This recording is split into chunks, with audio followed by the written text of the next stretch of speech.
Boa noite mais uma vez. Quero convidar você para abrir a sua Bíblia lá em Atos capítulo 4, verso 23 até o verso 31. Atos capítulo 4, do verso 23 a 31, nós vamos pensar sobre esse tema, ousadia. Hoje nós estamos começando uma nova série de pregações, e talvez você esteja achando estranho que a gente vai do capítulo 4, verso 23, por que está tão picado assim? É porque nós já fizemos uma série de pregações aqui na igreja, que foi do Atos capítulo 1 até Atos capítulo 4, verso 22. Então o que a gente vai fazer é uma continuidade a partir dessa exposição que foi feita há 4 anos atrás. Então observe isso, que coisa interessante. Nós vamos então fazer essa continuação aí, a partir do capítulo 4, verso 23, pensando no mover do Espírito Santo sobre o povo de Deus. E hoje nós vamos falar sobre ousadia. E diz assim a palavra do Senhor: Quando foram soltos, Pedro e João voltaram para os seus e contaram tudo o que os chefes dos sacerdotes e os líderes religiosos lhe tinham dito. Ouvindo isso, levantaram juntos a voz, dizendo: Ó soberano, tu fizestes o céu e a terra, o mar e tudo que neles há. Tu falastes pelo Espírito Santo por boca do teu servo, nosso pai Davi. Porque se enfurecem as nações e os povos conspiram em vãos? Os reis da terra se levantam e os governantes se reúnem contra o Senhor, contra o seu ungido. De fato, Herodes e Pôncio Pilatos reuniram-se com os gentios e com os povos de Israel nessa cidade, para conspirar contra o teu santo servo, a quem ungistes. Fizeram o que o teu poder e a tua vontade haviam decidido de antemão que acontecesse. Agora, Senhor, considera as ameaças deles e capacita os teus servos para anunciarem a tua palavra corajosamente. Estende a tua mão para curar e realizar, sinais e maravilhas por meio do teu nome, por meio do nome do teu santo servo Jesus. Depois de orarem, tremeu o lugar em que estavam reunidos. Todos ficaram cheios do Espírito Santo e anunciavam corajosamente a palavra de Deus. Vamos orar mais uma vez?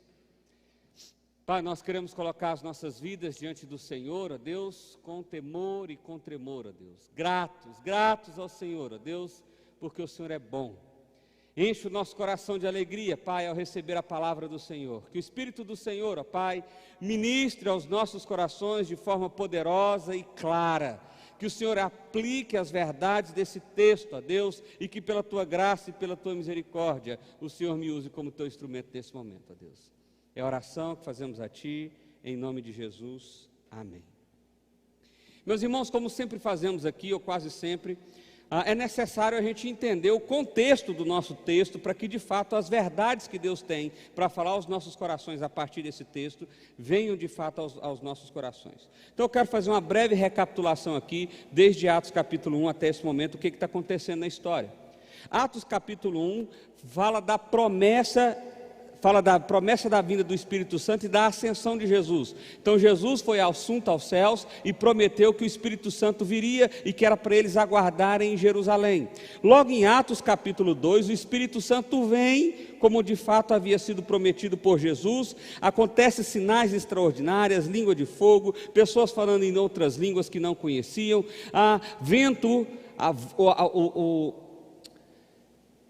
o som de um vento, mas sem vento nenhum. Então pessoas foram sendo impactadas pelo Espírito Santo, porque o Espírito Santo veio sobre a igreja, tal como Jesus havia nascido, feito homem, e nascido entre nós, e viveu entre nós. Agora o Espírito do Senhor vem sobre nós, vem sobre a igreja do Senhor. Logo no Atos capítulo 2, após esse acontecimento, Pedro e João fazem uma pregação, 3.000 pessoas se convertem diante daquele chamado ao arrependimento. No início do capítulo 3, Pedro, à porta do templo, cura um aleijado, Pedro e João, também usados pelo Senhor. O aleijado é curado, aquele aleijado já era conhecido na cidade, já havia anos que ele estava à porta do templo clamando por misericórdia. Aquilo traz um grande impacto. Pedro e João então mais uma vez fazem outro sermão, e aí esse número sobe a 5.000 pessoas. Mas no início do capítulo 4 diz que antes mesmo que Pedro pudesse terminar o seu sermão, Os fariseus e os soldados cercaram Pedro e João e os prenderam e levaram para o Sinédrio. Lá no Sinédrio, do capítulo 4, verso 1 até o verso 22, eles são ameaçados. Eles são presos e são ameaçados. E a ameaça é o seguinte: olha, vocês não cometeram crime nenhum, não tinha como dizer que era crime, afinal de contas todo mundo conhecia aquele aleijado que estava ali à porta e foi curado, mas nós queremos dizer que vocês não devem pregar mais sobre Jesus. Ousadamente, Pedro e João dizem que eles não vão parar de fazer isso, que eles forem soltos naquele tempo, naquele mesmo momento eles voltariam a pregar. Então, nesse contexto da vinda do Espírito Santo sobre a igreja do Senhor, das pessoas sendo convencidas dos seus pecados e convertendo o coração completamente a Deus, é nesse contexto então que está o nosso texto.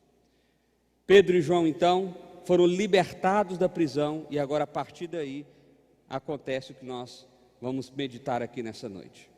Então olha só, em primeiro lugar, o texto nos apresenta Deus como o déspota. Olha só o que isso significa. Quando foram soltos, Pedro e João voltaram para os seus e contaram tudo o que os chefes dos sacerdotes e os líderes religiosos lhe tinham dito. Então a primeira coisa que a gente observa aqui é o seguinte: eles foram libertados daquela prisão, daquela ameaça, e qual é a primeira coisa que eles fizeram? Eles voltaram-se para os seus companheiros, eles voltaram para a sua igreja, eles foram ao encontro do povo de Deus, eles foram para o lugar onde eles se sentiam acolhidos, onde eles se sentiam refugiados. Isso aqui, meu irmão, é muito importante, porque talvez uma das coisas que nós precisamos aprender a fazer com mais frequência é de fato entregar o nosso coração no meio do povo de Deus e se permitir ser acolhido pelo povo de Deus. Deixa eu contar um testemunho sobre isso. Nós hoje finalizamos um tempo de oração que nós tivemos aqui na igreja. Foram 28 dias de oração, todos os dias nós tivemos aqui das 6h30 às 7h30 da manhã. Alguns irmãos participaram e foi precioso demais. Porque durante esse tempo, durante esses dias, nós compartilhamos o nosso coração um com o outro. Nós compartilhamos as nossas dificuldades um com o outro. Nós oramos um pelo outro. Nós nos sentimos acolhidos um pelo outro. E o que Pedro e João estão fazendo aqui é exatamente isso. Eles têm na cabeça deles que o lugar de refúgio, o lugar onde se pode correr, o lugar onde se pode encontrar abrigo, é justamente no meio do povo de Deus. No meio do povo de Deus, no meio dos crentes do Senhor, porque é ali que nós somos fortalecidos um pelo outro. Eles contam tudo que os chefes do sacerdote haviam feito. Eles dizem tudo que haviam acontecido com eles, tudo que havia acontecido com eles. E aí o verso 24 diz assim: ouvindo isso, levantaram juntos a voz a Deus, dizendo... Olha, isso aqui é poderoso demais. Isso aqui é poderoso demais, meu irmão. Quando a igreja ouviu aquilo que tinha acontecido, as ameaças que eles tinham sofrido, a prisão que eles tinham passado, qual foi a reação da igreja? Vamos criar uma revolução e vamos enfrentar o império e vamos enfrentar os líderes religiosos, vamos enfrentar essa injustiça. Foi isso que eles fizeram? Não. O que eles fizeram? Eles ouviram aquilo tudo, eles absorveram aquilo tudo e levantaram juntos, unânimes, numa só voz. Eles ergueram a voz ao Senhor, eles se voltaram para o Senhor. E aqui tem uma grande lição que eu e você precisamos aprender na nossa história de vida. Nós precisamos entregar a nossa vida ao Senhor e despejar no Senhor todas as nossas aflições e súplicas. E como igreja nós precisamos aprender a fazer isso um com o outro. Sabe, nós somos povo do Senhor. E quando as pessoas vêm aflitas até nós não deveríamos trazer mais aflições a essas pessoas. Nós deveríamos ser instrumentos preciosos da bondade do Senhor. Nós deveríamos ser instrumentos que intercedem pelo outro, com carinho, com amor, que ouve. Olha só que coisa interessante, meu irmão. Eles ouviram, eles se importaram, eles deram ouvido. Quantas pessoas já vieram se queixar para você da vida, do momento, das circunstâncias, e você fechou os seus ouvidos, e você não foi o instrumento de Deus, você não foi o lugar de acolhimento de Deus. Quantos de nós já não chegamos para alguém para contar das nossas aflições, com uma expectativa em que fôssemos acolhidos porque aquilo dói, e quando na verdade as pessoas zombaram de nós, as pessoas diminuíram as nossas dores, as pessoas nos menosprezaram. Igreja não é isso. Igreja é um lugar de acolhimento. Igreja é um lugar onde os doentes se juntam para serem curados pelo poder do Espírito Santo do Senhor. Igreja é um lugar onde corações são tratados, onde pessoas são renovadas, onde esperanças são dadas, onde a alegria é renovada, onde a força é renovada. Igreja do Senhor, ser igreja do Senhor é ter o ouvido pronto, e preste atenção, não foi a igreja que resolveu, olhe isso, a igreja tem o dever de conduzir a Deus, por isso eles levantaram juntos a voz a Deus, vamos orar, vamos falar com o nosso Pai. Afinal de contas, nós estamos aqui à mercê daquele que é rei sobre as nossas vidas. Quem é o rei sobre as nossas vidas? É o Senhor Deus. Então vamos levantar a nossa voz juntos a Ele. Paul Apple, comentando esse texto, não está aí nesse comentário que eu coloquei, mas ele diz assim: observe a resposta deles. Não torcer as mãos de ansiedade, não perder tempo especulando o curso das ações que eles deveriam tomar, ou coisas assim para desenrolar, apenas abrir o coração a Deus. Eles não ficaram matutando como igreja qual é a melhor estratégia, como a gente vai enfrentar esse problema. Os líderes religiosos estão tentando impedir a pregação do Evangelho de Jesus. Os líderes religiosos estão impedindo da gente viver a descida, o Espírito Santo está no meio de nós. E agora? Vamos buscar as melhores estratégias, vamos buscar as melhores formas, vamos procurar. Não. A primeira, preste atenção nisso, a primeira coisa que eles fizeram foi erguer as suas vozes juntos, uníssonos, unânimes, de uma só vez. Torrey, comentando, ele diz assim ainda: ore por coisas grandes, espere coisas grandes, trabalhe por coisas grandes, mas sobretudo, ore. Essa é uma frase famosa. Nós temos perdido a perspectiva da oração. A primeira coisa que acontece quando Pedro e João vão à igreja do Senhor, contam o que tinha acontecido, como eles tinham sido presos, como eles tinham sido perseguidos, como eles tinham sido injustamente acusados, e como eles tinham sido ameaçados a não continuar a pregação do Evangelho. A primeira coisa que eles fazem é orar. Orar. É orar. E faz todo sentido. Faz todo sentido. Se Deus é o rei da sua vida. Porque se Ele não é, não faz sentido. Se Ele não é, então você vai pensar em estratégias, você vai pensar em saídas, você vai pensar em portas. Se você confia em que você tem a capacidade de conduzir a sua própria história, então você não ora ao Senhor, porque você não acredita que tem alguém que é dono da história. Você acredita que você está de fato no controle. E é esse o problema que muitas vezes nós passamos na nossa relação de fé com Deus. Nós dizemos assim: Deus é o supremo, Ele é o Criador, Ele é o grande, majestoso de tudo que há e de tudo que existe. As coisas apertam, problemas se apresentam, dificuldades são postas, circunstâncias adversas vêm sobre nós. O que nós fazemos? Tentamos resolver, com a nossa capacidade, com a nossa intelectualidade, com a nossa força, porque no fim das contas não há tanta convicção no nosso coração assim, de que Deus está de fato no controle da história, de que Deus está no fato do controle daquele do menor dos problemas. Não. Nós acreditamos que nós temos essa capacidade de resolução. Não. Eles ouviram Pedro e João e falaram: vamos orar? Vamos orar ao Senhor? Vamos levantar a nossa voz e vamos orar? Agora preste atenção na oração. Olha como ela começa: ó soberano, Tu fizestes o céu, a terra, o mar e tudo que neles há. Olha só como que começa essa oração. Essa palavra soberano, o original grego dela é a palavra déspota.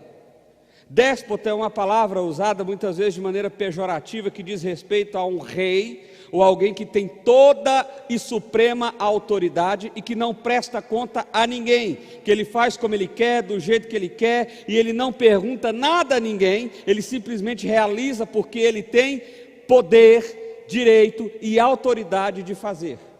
E é interessante que nessa oração, a expressão que eles usam não é uma expressão de rei, nem é a expressão soberano, como a gente lê aqui, mas é a expressão déspota. E o que tem por trás disso aí? O que eles estão dizendo por trás disso aí? Preste bem atenção na imagem. Por quem Pedro e João foram presos? Por autoridades religiosas daquela época. A quem eles estavam desafiando? Autoridades religiosas daquela época, desafiando o Império Romano daquela época também, como a gente vai ver como consequência do livro de Atos. Eles estavam desafiando as autoridades que existiam naquele tempo. Mas por que eles começam chamando Deus de déspota? Porque no fim o que eles querem dizer aqui é o seguinte: que Deus é o Senhor dos senhores, Ele é o Rei dos reis, Ele é o verdadeiro Rei, Ele é o verdadeiro Senhor, e eles apresentam o motivo de por que Ele é esse Rei. Eles dizem: ó soberano, Tu fizeste céu, terra, mar e tudo que há. Então quem é que manda? Quem fez, quem criou, é Ele que manda. É Ele que manda. E aí sim, Kistemark comentando, ele diz assim: a verdade fundamental de Deus, Criador dos céus, terra, mar e tudo mais, possui o soberano direito de governar sua criação. Deus reina sobre sua criação, portanto a vontade do homem não pode ir ao encontro ao Senhor soberano, nem por um momento. E aí a gente tem um conflito de discurso no mundo evangélico de hoje, quando muitas vezes nós ouvimos a seguinte expressão: Deus respeita a liberdade do homem. Deus deu livre arbítrio para o homem. Deus está na porta como um mendigo, batendo no coração e dizendo: aceite-me como seu Salvador. Não, meu irmão, te falaram do Deus errado, te ensinaram um Deus errado. Porque Deus é rei, e rei não pede permissão, rei manda, rei realiza, ele é déspota, ele faz o que ele quer, como ele quer, do jeito que ele quer. E se em algum momento a sua vontade for conflitante com a vontade de Deus, a vontade de Deus vai prevalecer. Por quê? Porque Ele é o déspota, Ele é o rei, Ele é a majestade, não é você. Eu não concordo com essa palavra, Senhor, então rasga a Bíblia. Porque Moisés não queria servir ao Senhor, Jeremias não queria servir ao Senhor, Jó não queria passar pelo que passou, Jonas não queria ir pregar onde pregou, Paulo não pediu para ser apóstolo. Nenhum desses homens se candidataram a nada. Eles foram convocados, tendo a vontade ou não tendo a vontade.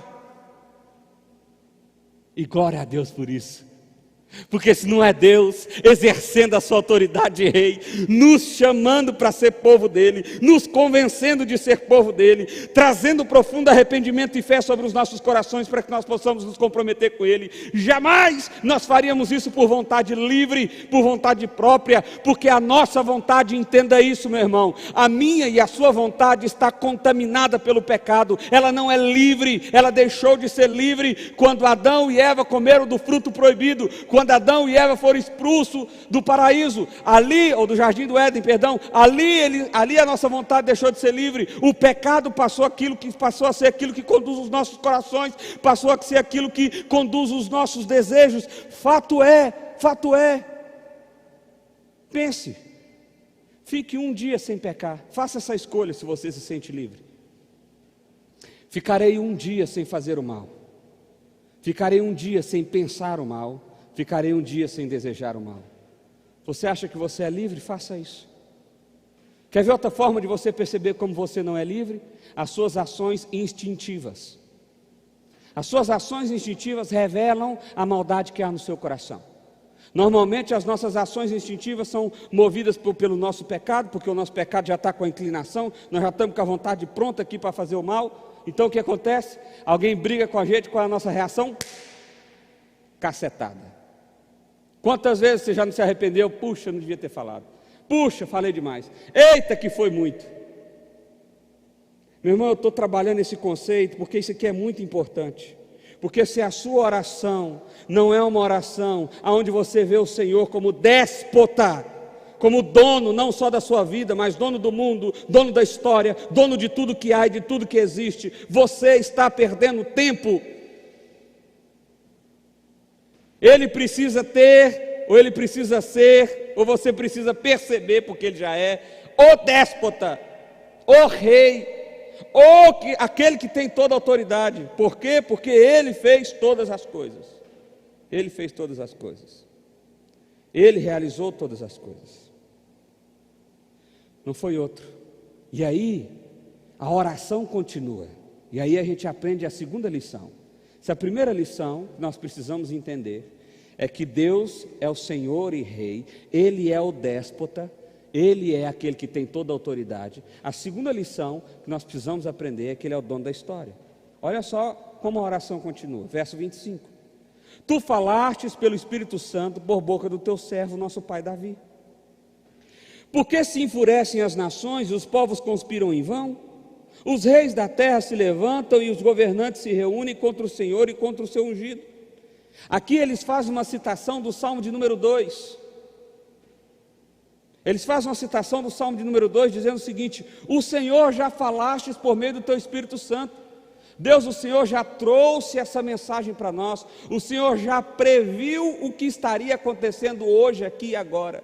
O Senhor já sabia que essa perseguição haveria de acontecer, e foi profetizado há muitos anos atrás, por inspiração do teu Espírito Santo. Não foi por vontade humana, não foi um desejo humano em fazer, não foi um desejo humano em escrever, não, foi o Espírito do Senhor que conduziu o teu servo Davi a escrever essas palavras, a registrar essas palavras, a trazer essas palavras ao nosso conhecimento, para que hoje, no caso ali de Pedro e João, nós pudéssemos vivenciar o que essa profecia trouxe e assim poder contemplar mais uma vez que o Senhor é o dono da história.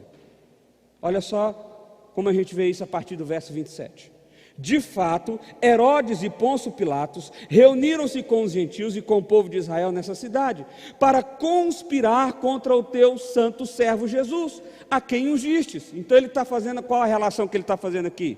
Lá no Salmo 2, já dizia que reis se levantariam, nações se levantariam para conspirar em vão. Ou seja, era uma conspiração que eles achavam que estava fazendo alguma coisa, mas na verdade era em vão.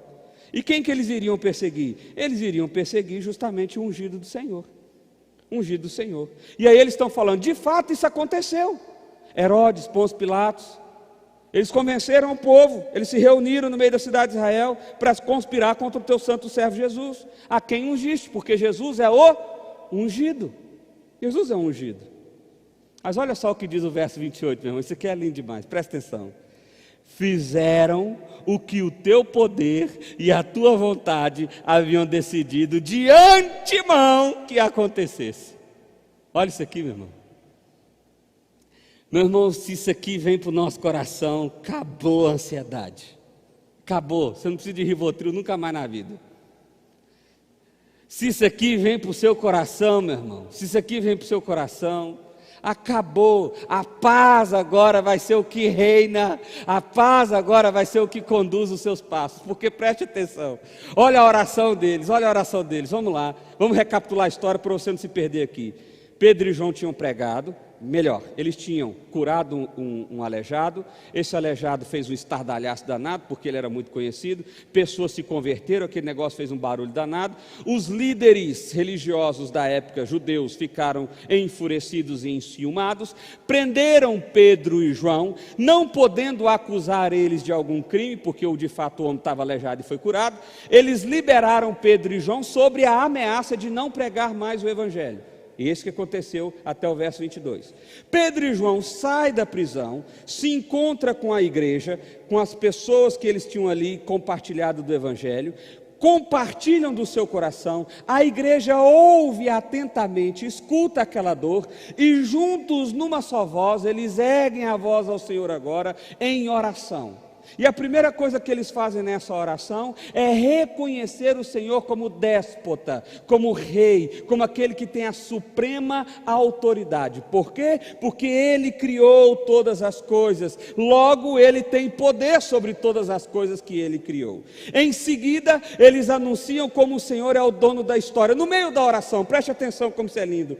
E aí eles dizem: olha, o Senhor já falou conosco, por meio do Espírito Santo, através do teu filho Davi, que haveria perseguição ao seu ungido, e de fato Herodes, Pôncio Pilatos se confabularam, estão perseguindo o teu santo ungido Jesus Cristo. Mas olha só o que diz o verso 28: eles fizeram que o teu poder e a tua vontade haviam decidido de antemão que acontecesse. Pôncio Pilatos, Herodes e todos aqueles que conspiraram para que Jesus fosse morto e crucificado, achavam que estava agindo conforme a sua livre vontade, conforme o seu desejo, achavam que estavam construindo a história a partir da sua força e dos seus feitos, mas o que aconteceu na verdade? Eles estavam cumprindo exatamente aquilo que Deus já tinha determinado que tinha que acontecer. Eles não fizeram nada além do que Deus já havia determinado. Eles não fizeram nada além do que obedecer à vontade de Deus, ainda que eles não soubessem disso. Ainda que eles não soubessem disso. Preste atenção, meu irmão. Deus é o dono da história. Ele é o dono da sua história. Ele é o dono da minha história. Ele é o dono de toda a história. A gente é tão ingênuo que a gente pensa que a gente pode mexer aqui para poder dar um resultado ali na frente, e aí agora vai dar certo, porque... E a gente pensa que nós estamos fazendo isso à parte de Deus, como se Deus não estivesse olhando. Parece aquele menino que está colando na prova, ou está querendo colar na prova, e está vendo se a professora vira de lado ou não, para dar tempo de colar. Parece a gente querendo construir a nossa história. Percebe que, por que não faz sentido nós não orarmos em primeiro lugar? Por que essa igreja não sentou, não pensou em estratégias de como desafiar o sinédrio, de como se desafiar os líderes religiosos, de como convencer o povo do contrário? Porque eles se lembraram: espera aí, nós não temos o controle da história, mas nós estamos debaixo daquele que tem. Eles achavam que eles estavam perseguindo Jesus, eles achavam que eles crucificaram Jesus, mas na verdade o que eles fizeram? Fizeram exatamente o que Deus queria que fizesse, no tempo em que Ele queria que fizesse, da forma em que Ele queria que fizesse. Eles estavam simplesmente cumprindo aquilo que Deus já havia determinado na história, porque Deus é o dono da história. E acredite, meu irmão, acredite, o lugar, nesse momento em que você está, seja sentado ou seja em pé, a roupa em que você está vestida, ou não está vestida, não sei, é justamente o lugar que Deus queria que você estivesse nesse momento na história. É justamente a forma que Deus queria que você estivesse nesse momento na história. Não está nem um segundo atrasado, nem um segundo adiantado. Está acontecendo da maneira que Ele já determinou na história eterna. Faz sentido então agora eu viver a minha vida como se fosse minha? A pergunta é essa: faz sentido? Faz sentido eu tomar decisões à parte de um Deus que é dono de tudo? Faz sentido eu planejar e projetar a parte de uma realidade como se Deus não existisse? Faz sentido? Para Pôncio Pilatos e para Herodes, talvez faria. Mas no fim da conta, o que eles fizeram? O que Deus queria que eles fizessem. Que é o que vai acontecer comigo e com você. Agora, percebe? Quando eu vou encarar a vida dessa perspectiva, eu encaro a vida com mais leveza. É ou não é? Espera aí, o Senhor é o dono da história? Então Ele realmente está à frente de tudo que acontece? Tá? Ele está à frente de tudo que acontece. Tudo acontece segundo o seu bom propósito. Ele determinou todas as coisas, como está em Eclesiastes capítulo 3. O dia da morte, o dia da vida, o dia da alegria e o dia da tristeza. Nós deveríamos descansar o nosso coração nessa certeza. Com essa certeza. Com essa certeza. Esse não é um discurso, meu irmão, apenas para consolar o seu coração nos tempos em que nós estamos perdendo pessoas que nós amamos. É porque Deus quis. Não, não é simplesmente uma palavra jogada ao vento. É de fato porque Deus quis. É de fato porque Deus quis. Descansa nessa certeza. Recentemente estava conversando com uma pessoa que perdeu alguém querido e essa pessoa dizia assim: eu tenho sido incomodado porque há pessoas que diziam que poderia ter feito aquilo, poderia ter feito não sei o quê, poderia ter feito assado e tal, e alguém disse: quer saber? Nada podia mudar o destino, nada podia mudar a data da morte dessa pessoa, porque essa é a data que Deus escolheu, e eu encontro paz nisso. Sabe, isso é lindo. Nós deveríamos encontrar paz nisso. Eu sei, eu não estou aqui, preste atenção, meu irmão, preste atenção. Não estou querendo dizer que a gente tem que comemorar a morte de ninguém, não. A dor de perder alguém, ela é terrível. Ela é terrível. A morte é algo incompreendido pelo nosso coração, porque nós não fomos feitos para a morte, nós fomos feitos para a vida e vida eterna. Agora, se há uma palavra de consolo que pode realmente alcançar o seu coração, é o fato de que nem mesmo nesse momento de dor e de desespero, Deus deixou de ser dono da história. Ele continua sendo dono da história. Ele continua sendo dono da história. Marshall, comentando esse texto, ele diz assim: o pensamento é da poderosa mão de Deus que realizou o que a sua vontade ordenou. E isso incluirá não apenas a conspiração de seus inimigos, o que ele permitiu, mas também sua frustração e derrota. Em vista de tudo isso, a igreja poderia agora apresentar sua própria situação perante ao Senhor, confiante de que também Ele estava sob o seu controle. Eu estou falando direto com quem manda. Olha que coisa maravilhosa. É privilégio que só o povo de Deus tem.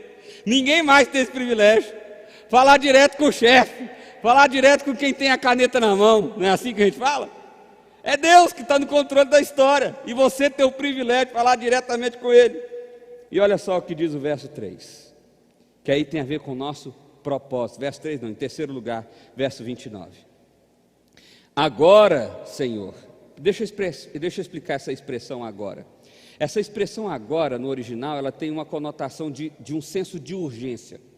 Então eles estão mais ou menos dizendo assim: Senhor, nós estamos aqui levantando a nossa voz, numa só voz, adorando ao Senhor, porque o Senhor é Rei, é o Senhor que criou todas as coisas, e nós sabemos que o Senhor está no controle da história, tanto é que nós estamos identificando que aquilo que o Senhor disse lá no Salmo de número 2, está acontecendo aqui agora, tal como o Senhor disse.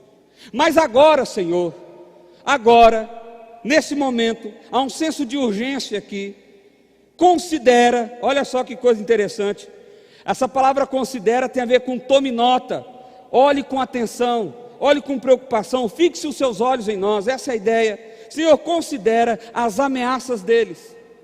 Senhor, preste atenção, porque nós estamos sendo ameaçados. Há um senso de urgência aqui, há um senso de resolução imediata da questão que está sendo aposta. Então eles estão ameaçando, olha só, considera as ameaças deles e capacita os teus servos para anunciarem a tua palavra corajosamente. Isso aqui é extraordinário. Isso aqui é só quem entendeu que Deus é déspota e que Deus é dono da história, que faz esse tipo de oração. Eles não estão pedindo para serem libertos das aflições. Eles não estão pedindo para serem libertos das perseguições. Não. Eles estão pedindo para não serem impedidos de cumprir o único propósito de vida que eles entendem que têm, que é anunciar a palavra de Deus. É isso que eles estão pedindo. Isso aqui, meu irmão, quando a gente, na confissão de fé de Westminster e outras confissões, quase todas elas, a primeira pergunta que se faz, ou a primeira declaração que se faz, é: qual é o propósito do homem? Qual é o propósito do homem? E aí a resposta é: o propósito é glorificar e gozar a Deus para sempre, ter alegria no Senhor para sempre, glorificar a Deus. Hoje pela manhã a gente estava numa reunião de liderança aqui da igreja, aconteceu uma cena interessante, eu fiz algumas perguntas e aí um irmão falou assim, para glorificar a Deus, e aí eu respondi assim, olha, todas as vezes que fizerem pergunta para você referente a Deus, você pode responder que é para a glória de Deus que está certo, todas as vezes. Por que nós queremos ser povo? Para glorificar a Deus. Por que nós queremos fazer uma programação de jovens? Para glorificar a Deus. Por que nós queremos fazer um negócio de casa? Para glorificar a Deus. Vai estar sempre certo. Por quê? Porque no fim das contas a nossa vida serve com o propósito principal, preste atenção nisso, principal de glorificar a Deus. Glorificar a Deus. Então eles estão tendo um senso de urgência aqui, há uma perseguição acontecendo, há um problema que está à frente deles. Eles anunciam, eles reconhecem o Senhor como Deus, eles reconhecem o Senhor como dono da história, e agora eles fazem um pedido. Qual é o pedido deles? Anunciarem a tua palavra corajosamente. A palavra corajosamente aqui é ousadia. Por isso o título dessa pregação é ousadia. Com intrepidez, sem medo, sem receio, sem reservas, com liberdade plena. E meu irmão, alguém só vai viver para a glória de Deus se entender que o Senhor é déspota e entender que o Senhor é o dono da história. Se você não entende que o Senhor é déspota e que o Senhor é o dono da história, você não vai viver para a glória de Deus no seu casamento. Porque você vai entender que a sua esposa na verdade te serve, que a sua esposa na verdade tem que te fazer feliz. E que em primeiro lugar não é você que deve glorificar a Deus fazendo essa mulher feliz. Não é em primeiro lugar que você deve glorificar a Deus amando essa mulher e sacrificando por ela. Está entendendo a diferença? Quando eu vivo para a glória de Deus, as minhas decisões são motivadas de maneira que glorifique a Deus. O meu senso de urgência é glorificar o nome de Deus. O meu senso de urgência não é a minha vontade, não é o meu desejo, não é acontecer como eu quero. Por quê? Porque eu não sou o déspota da minha vida, eu não sou o rei da minha vida, eu não sou o dono da minha história. Pelo contrário, eu estou submisso a quem de fato é, que é o Senhor Deus, Criador de todas as coisas.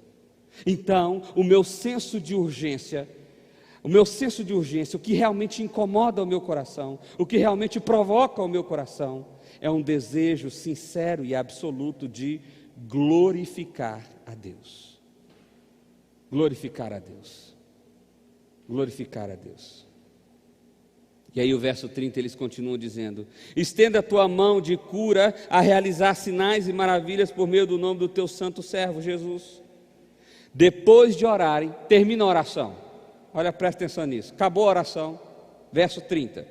Senhor, nós entendemos que o Senhor é Deus, nós entendemos que o Senhor é o dono da história, e nós temos um pedido para você. Qual é o pedido?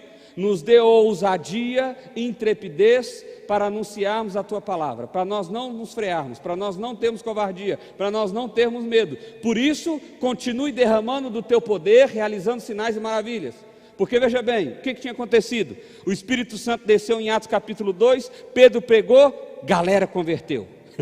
O aleijado foi curado na porta do templo, Pedro pregou, galera converteu. E eles queriam que esse efeito continuasse acontecendo, ou seja, eles queriam que pessoas convertessem ao Senhor, que pessoas fossem impactadas pelo Senhor. Esse era o desejo sincero. Verso 31, termina dizendo assim: depois de orarem, tremeu o lugar em que estavam reunidos.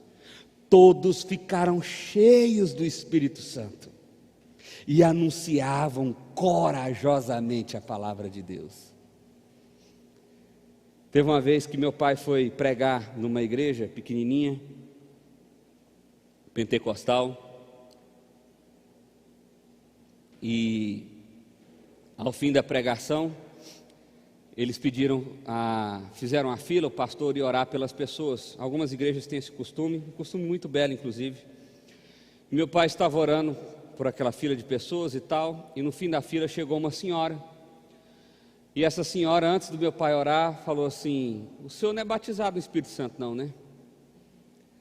Aí meu pai ficou sem graça, presbiteriano, né, tal. Ele falou: sou. Mas eu não vi o senhor falando em língua. Aí meu pai falou assim: eu sou batizado no Espírito Santo que nem Jesus. É mesmo? Aí meu pai: você lembra quando Jesus entrou no Rio Jordão com João Batista batizou ele, veio a voz: esse é meu filho a quem me compraz, a pomba no formato, o Espírito Santo no formato de uma pomba. E aí Jesus saiu do rio, e ao sair do rio ele colocou a mão na cabeça das pessoas, e algumas pessoas começaram a pular, outras começaram a gritar, outras começaram a falar em línguas, outras foram curadas. Aí a senhora: não lembro dessa parte não. Falou: então, é porque não tem mesmo não. Jesus anunciou a palavra. Jesus não viveu esses movimentos. Com isso, eu quero ter toda a cautela e todo o cuidado do mundo aqui. Eu não estou querendo dizer que eu estou invalidando esses movimentos, de forma nenhuma. O que eu estou querendo discernir para você aqui é que ser cheio do Espírito Santo não necessariamente está ligado a ações extraordinárias. Não necessariamente está ligado a alguém ser curado. Não necessariamente alguém está ligado a alguém falar numa língua nova. Não necessariamente está ligado a alguém sair flutuando, quicando, seja lá o que for. Não. Sobretudo, ser cheio do Espírito Santo impacta num resultado imediato de que a palavra de Deus é expandida, de que a palavra de Deus é proclamada, de que a palavra de Deus é levada. Quando a gente vai estudar os grandes avivamentos da história do mundo, seja o avivamento da Inglaterra, o avivamento americano que aconteceu 2 vezes, você vai observar que o grande sinal do avivamento não eram sinais extraordinários, eram pessoas rendidas ao pé de Jesus, pessoas arrependidas profundamente do seu pecado e pessoas querendo viver para a glória de Deus de todo o coração. Esse é o sinal do verdadeiro derramar do Espírito Santo. Esse é o sinal do encher-se do Espírito Santo. Você quer saber se você está cheio do Espírito Santo? O que você tem proclamado? O que tem saído da sua boca? O que você tem testemunhado?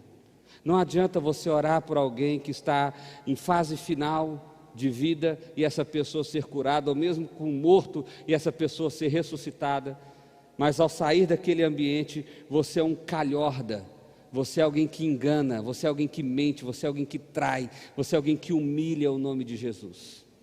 Certamente essa pessoa não está cheia do Espírito Santo. Ser cheio do Espírito Santo é ser alguém que proclama a palavra do Evangelho de Jesus. E isso é lindo.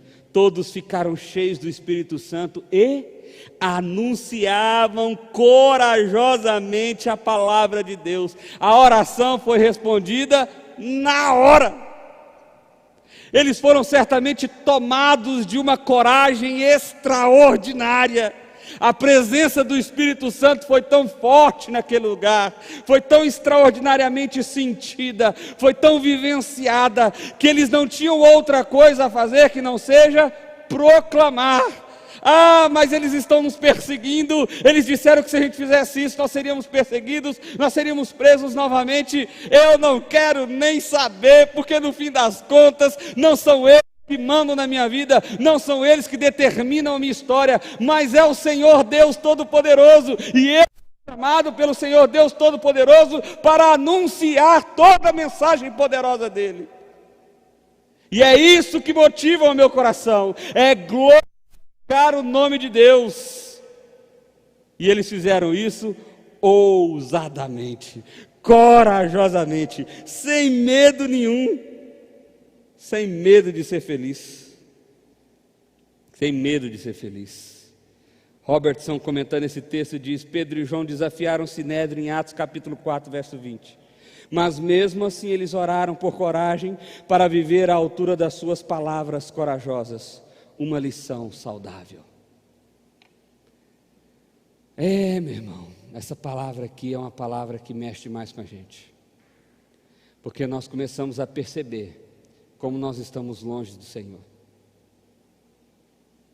Como nós estamos longe do Senhor. Qual de nós, nos últimos dias, nos últimos meses ou nos últimos anos, temos orado ao Senhor e pedido: Senhor, me dê intrepidez, coragem, ousadia para glorificar o teu nome através da proclamação da tua palavra, para entrar em lugares, para falar com pessoas, para testemunhar em circunstâncias o teu santo nome, o teu santo evangelho, a tua viva mensagem e palavra. Normalmente as nossas orações são direcionadas àquilo que está no nosso próprio interesse imediato. E não tem nada de errado em orar por isso, meu irmão. Preste bem atenção, quero ser cuidadoso aqui novamente. Não estou dizendo que orar é errado, você orar para ter mais saúde, para você ter uma solução conjugal, para você ter uma cura. Não, está tudo certo, está tudo certo. A grande questão é que quando viver para a glória de Deus não faz parte das nossas orações, é porque isso não está presente em nossos corações, e é porque isso faz com que nós possamos perceber o quão distante estamos na verdade de Deus, e de viver a centralidade do teu evangelho. Qual é a sua prioridade de vida? Para que você vive? Por que você vive? Para a glória de Deus. Então viva para a glória de Deus. Não para a sua própria glória, não para os seus próprios interesses, mas para a glória de Deus. Busque isso, ore por isso, peça ao Senhor: Senhor, me dê um espírito de ousadia, me ajude a anunciar a tua palavra corajosamente, me ajude a testemunhar do teu evangelho verdadeiramente, não importa o quanto isso custe, não importa o quanto isso custe. Porque, na verdade, fazer isso é lógico e racional. Afinal de contas, quem é que é o dono de tudo? É Deus. Quem é que manda em tudo? É Deus. O que vai acontecer? O que Deus quer. Não percebe que às vezes você está brigando com Deus? Às vezes você está arrumando conflito com o dono da história. Você está que nem Moisés na sarça ardente. Não sei se eu vou não. Eu tenho dificuldade de falar. Não, mas eu vou lá em nome de que você é doido, se eu voltar lá, me pega, me mata, eu matei o cara. Não, mas não vou, não, mas, e Deus, não, está tudo certo, não, te chamei, não, já te escolhi, seu irmão já está no caminho te esperando. E Moisés, não, levanta e vai, rapaz, você tem escolha não. É você que eu chamei, é você que eu escolhi. E é tão lindo a transformação do coração de Moisés. Alguém que não queria ir como libertador do povo de Israel, depois é esse mesmo Moisés que intercede diante de Deus. Quando o povo peca e Deus diz que vai destruir todo mundo, Moisés diz: não, leva a mim, preserva eles. Isso é lindo demais, meu irmão. Olha o coração desse homem, como ele foi transformado no processo de caminhada com o Senhor, como ele entendeu o que é viver para a glória de Deus. Ele colocou outras coisas que não o seu coração como prioridade da sua vida. O que fazer então? Vamos lá, vamos concluir esse negócio. A primeira coisa a se fazer diante dessa palavra é descobrir quem é o déspota do seu coração. Quem é o soberano sobre a sua história? Seu trabalho? Sua esposa? Suas finanças? Sua educação? Seu político favorito? Que agora tem essa também? Seu filósofo favorito? Quem que é o déspota? Quem é aquele que determina a maneira que você pensa, a maneira que você faz, a maneira que você deseja, a maneira que você projeta, a maneira que você anda, a maneira que você fala? Quem é o déspota? Você mesmo. Segundo lugar, perceber Deus como soberano e majestoso precisa mudar a maneira de você ver a vida. Porque, meu irmão, não é apenas um discurso. Ah, Deus é soberano. Tem gente que até engrossa a voz. Oh, Deus soberano. Não é apenas um discurso, não é apenas uma palavra jogada, não. É uma realidade, é um fato. E quando você se vê, se dá conta desse fato, quando isso desce para o seu coração, ah, meu irmão, você encontra paz. Paz. Porque o Senhor está no dono da história, meu amigo. Amanhã vai acontecer o que Deus quer que aconteça, e por isso eu encontro paz. Eu encontro paz. Eu não estou perdido na história, eu não estou jogado na história, eu estou vivendo a história de Deus para mim. Terceiro lugar, a perseguição sempre foi um instrumento de Deus para unir a sua igreja em torno dele mesmo. Olha que coisa maravilhosa. Pedro e João foram presos, foram ameaçados, o que eles fizeram? Vamos juntar. Junta aí, galera, porque nós estamos sendo perseguidos. Junta aí, porque nós estamos sendo ameaçados aqui. E a perseguição da igreja sempre gera isso. Sempre gera isso. As pessoas estão com medo de que nós seremos, aqui no Brasil, logo, logo perseguidos.